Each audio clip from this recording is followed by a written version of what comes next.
Selamat pagi, siang, sore, dan malam.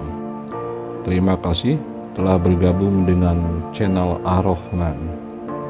Jangan lupa dukungannya untuk kelangsungan channel kami dengan cara like, subscribe, dan nyalakan tombol notifikasinya agar tidak ketinggalan video-video kami selanjutnya. Assalamualaikum warahmatullahi wabarakatuh. Waalaikumsalam warahmatullahi wabarakatuh.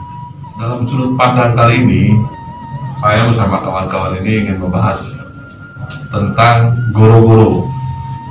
Ada dalam sebuah cerita dalam buku Jangka Jayabaya.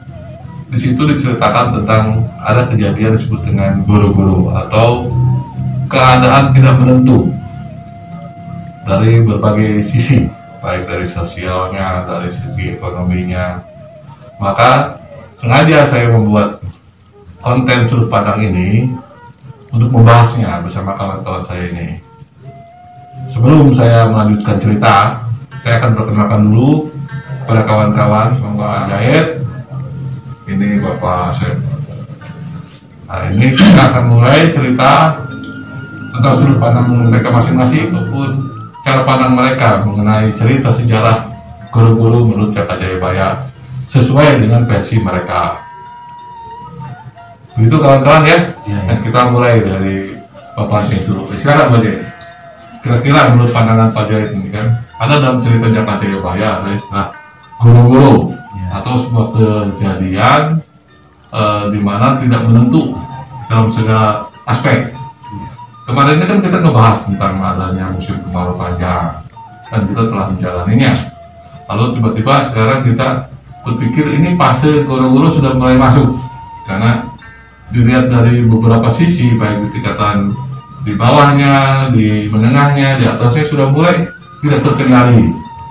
Nah, menurut sudut pandang Pak Aja itu gimana? Menurut sudut pandang saya, udah masuk fase goro-goro. Udah masuk ya? Udah masuk. Oke. Khususnya di kalangan menengah ke atas. Oh, jadi kalangan dari atas, ada dari menengah ke atas? Menengah ke atas. Ya.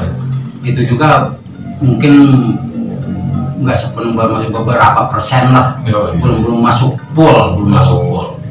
Jadi, Jadi dari kenyataannya memang saya telaah atau misalkan saya amati, saya lihat dari atasnya udah pada saling sikut menyinggung. Oke. Jadi kejadian sebetulnya kalau dari persentase lebih tinggi golongan menengah ke atas ketimbang dari menengah ke bawahnya tentang fase goro-goro ini. Tapi yang jelas sudah mulai masuk ke fase goro-goro. Iya, udah mulai masuk. Selain itu apa lagi? Ya itu ntar jadi dampaknya tuh ke masyarakat menengah ke bawah. Oke. Jadi karena ya orang kebanyakan yang di atas kontroversi lah, perbedaan paham, pendapat, atau misalkan merasa kita paling benar, merasa kita ya paling punya jabatan, kebanyakan saling sikut menyikut. Pemahaman itu dampaknya jelas ke bagian bawahnya, masyarakat bawahnya. Oke. Nah, kalau dari sudut pandang Pak Asep seperti apa? Udah masuk Pak. Jadi fasenya sudah masuk. Sudah masuk Pak. Sudut pandang saya memang udah masuk goro-goro. Udah masuk ke fase goro-goro. Masuk ke Boleh cerita sedikit Pak Asep. Kira-kira seperti apa tuh contohnya atau apa? Contohnya masalah dina perekonomian. Ya. Tiba rakyat yang di bawah agak sulit sekarang ini. Oke. Jadi dampak yang paling menyorok adalah kejadian tidak menentunya pada bidang ekonomi. Ekonomi. Ya, akibat dari kesalahpahaman untuk saling tidak pengertian dari kelompok yang di atas, dampaknya jelas ke masalah ekonomi di bagian bawah. Oke. Nah itu kawan-kawan sudut pandang mereka tentang pengertian goro-goro dalam cerita Jangka Jayabaya yang menurut mereka sudut pandang mereka sudah masuk ke fasenya dengan cerita seperti itu. Karena kita kan kemarin pernah ngebahas tentang fase kemarau panjang, itu memang sudah terjadi dan kita sedang mengalami. Ternyata dalam sudut pandang mereka fase goro-goro pun sudah masuk dalam cerita ini, karena menurut sudut pandang mereka mengatakan akibat dampak dari harmonisan dari kelompok yang di atas berdampak kepada yang di bawah.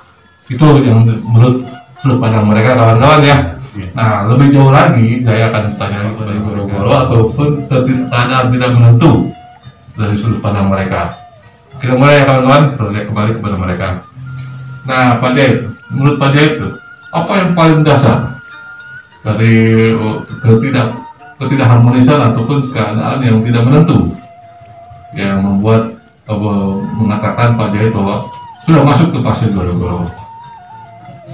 Mungkin dari sudut pandang saya mah dari bidang satu, dari bidang ekonomi. Jelas bidang ekonomi yang khususnya pokok utama dari bidang ekonomi.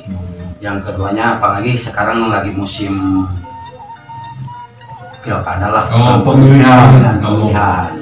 Yang di situ kadang-kadang yang golongan-golongan di atas tuh masing-masing jadi pengen di nomor satukan, berebut posisi, pengen di paling bahwa saya itu nomor satu, saya itu nomor satu gitu aja.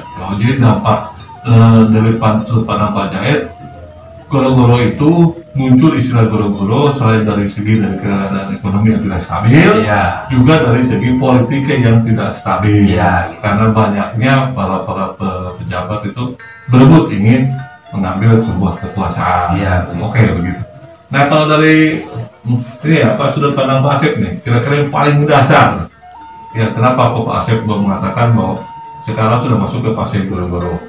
Memang udah masuk ke fase goro-goro, ini masalahnya sekarang ekonomi sudah menurun sekarang. Jadi maksudnya stabil, ekonomi kita sudah benar-benar sudah menurun. Kawan-kawan ya, dari sudut pandang mereka yang jelas mengatakan, kalau Pak Jahit mengatakan jelas katanya dua fase yang jelas membuat ini disebut fase goro-goro. Satu, tidak stabil ekonomi, kedua, tidak stabilnya masalah politik kita ataupun para pemimpin-pemimpin kita yang tidak stabil, yang saling berebut tentang kekuasaan. Itu juga penyebab kenapa muncul disebut dengan fase goro-goro.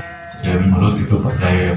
Sedangkan dari Pak Asep dia jelas dia mengatakan fase ekonomi yang tidak stabil, yang membuat sudut pandang Pak Asep mengatakan sekarang ini sudah masuk ke fase goro-goro.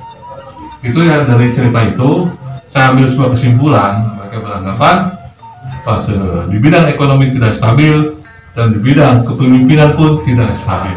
Ini semoga cerita kita ini ada manfaat baik buat diri kita pribadi maupun untuk kawan-kawan semua. Akhir kata, assalamualaikum warahmatullahi wabarakatuh. Waalaikumsalam.